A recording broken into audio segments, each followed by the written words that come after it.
Billionaire catches black driver dancing with his paralyzed daughter. What happened shocked everyone.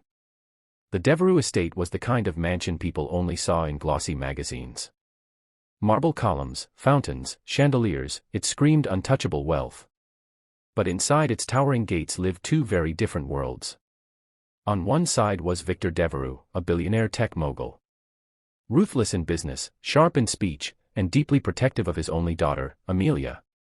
On the other side was Marcus Hayes, a widowed black single father working as the family's driver. For years, Marcus quietly endured the whispered judgments from staff and the sideways glances from high society neighbors who wondered why that man was allowed so close to the Devereux family. But Amelia wasn't like her father.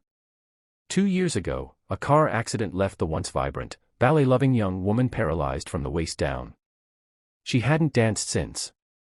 The girl who once twirled under stage lights now sat silently in her wheelchair, staring at the world through tear-filled eyes. Victor tried everything, experimental surgeries, expensive therapists, private tutors, but nothing worked. His daughter refused to engage. Until Marcus. Late one evening, after dropping Victor at a gala, Marcus returned to the mansion to find Amelia alone in the garden.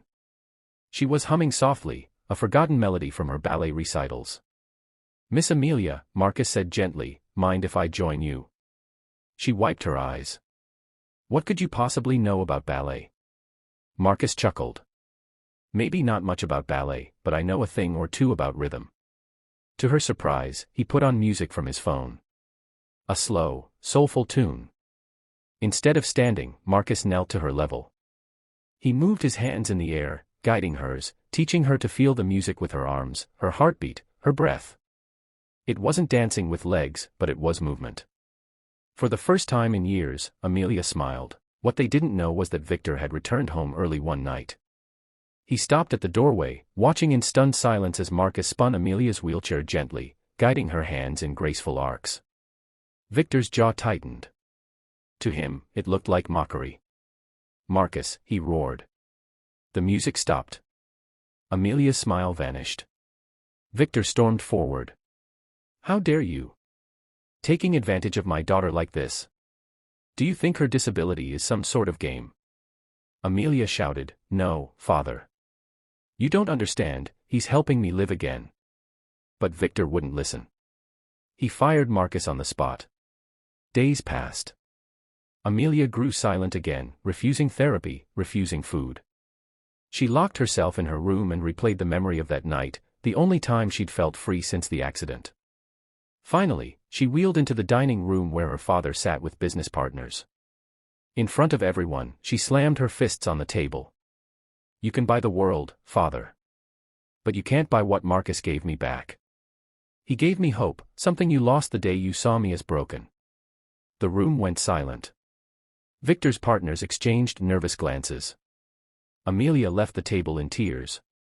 2 weeks later, Victor hosted a grand charity gala at the mansion.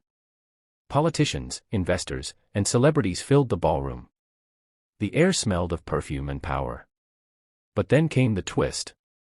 Amelia wheeled onto the stage in front of hundreds of guests. Music began to play, the same soulful tune Marcus had used in the garden. Gasps filled the room. With every beat, Amelia moved her arms gracefully, spinning her wheelchair in perfect rhythm. The crowd was mesmerized, and then Marcus appeared from the shadows. Amelia had secretly invited him. He stepped onto the stage, bowed, and began to dance alongside her. Not as her driver, not as her employee, but as her partner. The audience erupted into applause. Victor stood frozen, fury and pride battling inside him. Then he noticed something. Amelia wasn't just moving her arms. Her legs, they twitched. Slightly. The audience gasped louder. Doctors rushed forward, stunned. "She's regaining muscle response. This could change everything." Amelia, smiling through tears, whispered, "I told you, father." Marcus didn't mock me, he healed me. Overwhelmed, Victor approached Marcus. In front of the entire crowd, he dropped his billionaire pride. "I judged you for the color of your skin, for your status, for daring to touch my daughter's life. But the truth is, you gave her back something I never could. And for that, I owe you everything." He extended his hand.